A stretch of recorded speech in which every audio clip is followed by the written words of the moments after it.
Greetings, future rule of the crablings. My name is Quartermarker TV, and I'm going to give you some essential tips to help you start on your run. As the crab god, you decide what role your crablings get. What is important here is that choosing a role and assigning a role to them costs you favor points. And favor points are the lifeblood of your divine power, so make sure to collect enough for crucial moments. Therefore, be strategic by assigning roles that align with your grand plan. In order to migrate further, your crablings need to collect enough food. There are a few ways of how to collect them, but the most straightforward is by growing plants and corals to attract sea creatures. And with time you will understand their wants and needs and create a thriving ecosystem.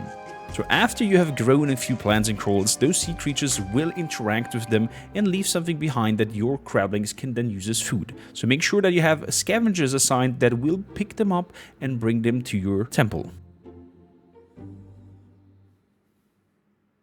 Ritual stones are the keystone of your power. They are offering passive boosts and also unlock new abilities or building options. So definitely prioritize on discovering those as fast as possible in your level and try to harness the power. For example, this ritual stone lets us build walls. Those walls will be crucial in our defense and holding back the nightly sea creatures that try to attack your egg. In other words, the earlier you secure the stones, the more likely it will be that you will migrate to the very end.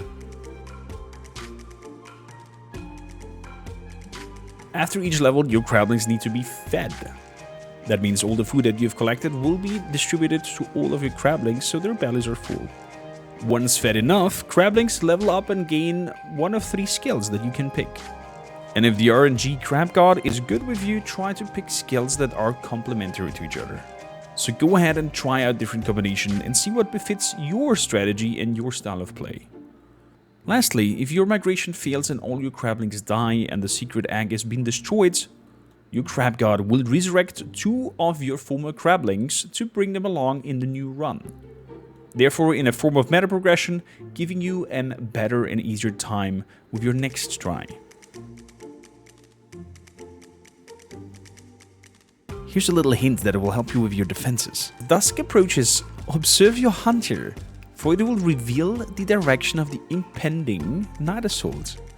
See him crawl to the left or the right, depending on where the attack will come, giving you enough time to prepare your defenses accordingly and ensure that your crablings can withstand the onslaught. Therefore, may your claw wall withstand and not break. Lastly, I want to talk about the balance between growth and defense. While nurturing your crablings and seeking ritual stones, do not neglect your defenses. The safety of your egg is paramount, therefore build fortifications and lay traps to deter the invaders. So it will be up to you to find the sweet spot between defending your secret egg and building an ecosystem in order to get enough food so you can migrate into the next level. I hope these tips and tricks were helpful for you, and I can't wait to hear what kind of creations and strategies you're coming up with in your grand migration as the future crab god.